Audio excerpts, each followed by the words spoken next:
Friends, अस्सलाम वालेकुम। एक डॉक्टर साहिबा है, उन्होंने डॉक्टर जाकिर नाइक से सवाल किया था कि सिर्फ मुसलमानों ही मक्का और मदीना में क्यों अलाउड, बाकी हिंदू, क्रिश्चियन, सिख लोग क्यों नहीं। तो आइए देखते कि डॉक्टर जाकिर साहब ने क्या जवाब दिया। मेरा नाम डॉक्टर आर के वर्मा है। यहाँ पे मैं वर्मा नर्सिंग होम के नाम से अपना नर्सिंग होम चलाती हूँ। और ये हॉल जो है मेरे पतिदेव की देन है। जब वो मेयर थे आगरा के तो उस समय उन्होंने बनवाया था। आज जो जिसमें इतने लोग यहाँ सब बैठे हुए हैं। मेरा एक छोटा सा सवाल है और बहुत दिनों से घुमड़ता है अंदर कि आप सब लोग हर साल अपना एनुअल फंक्शन जो है मक्का मदीना मनाने जाते हैं, तो वहाँ हिंदू को, ईसाई को और धर्मों के लोगों को क्यों नहीं जाने की इजाज़त है?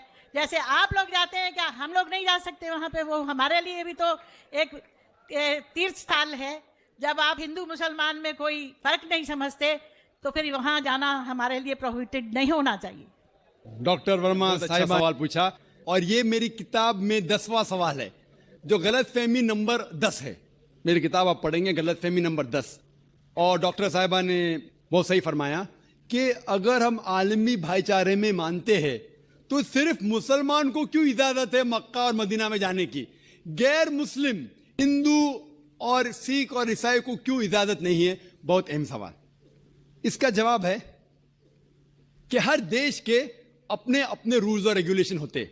मिसाल के तौर पे मैं हिंदुस्तानी हूं, लेकिन मुझे कुछ हिंदुस्तान के इलाके में जाने की इजाजत नहीं है जिसे कहते हैं कैंटोनमेंट एरिया।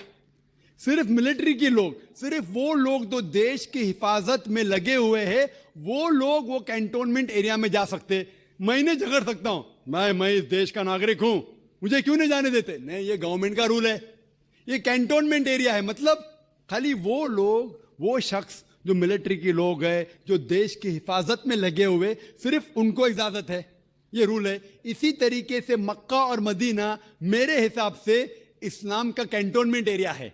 वो लोग, सिर्फ वो इंसान जो इस्लाम के लिए जान देने को तैयार है, वो लोग को अलाउड है, बाकी लोग को नहीं।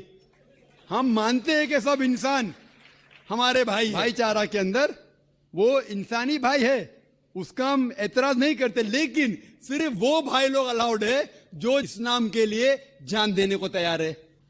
और एक इसका जवाब है कि जब भी आप कोई मुल्क में जाते हैं उसके लिए आपको वीजा लेने पड़ता है, वीजा। और सबसे डिफिकल्ट है अमेरिका का वीजा, खुसूसन 11 सितंबर के बाद। 50 सवाल पूछते। जब मैं सिंगापुर में पहली बार गया था, वहां इमिग्रेशन फॉर्म पे लिखा था कि डेथ टू ड्रग ट्रैफिकर्स, जो भी ड्रग से पकड़ा गया उसे सजाए मौत। अगर मुझे सिंगापुर में जाना है तो मुझे यह तस्लीम करना पड़ेगा कि अगर मेरे पास ड्रग्स है तो मुझे सजाए मौत होगी। मैंने कैसा सजाए मौत, इतना खतरनाक सजा नहीं मानते तो सिंगापुर में आना ममनू।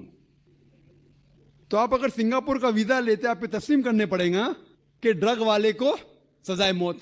इसी तरीके से मक्का और मदीना जाने का वीजा है। आप सिर्फ अपने जबान से कहो ला इलाहा इल्लल्लाह मोहम्मद रसूलुल्लाह।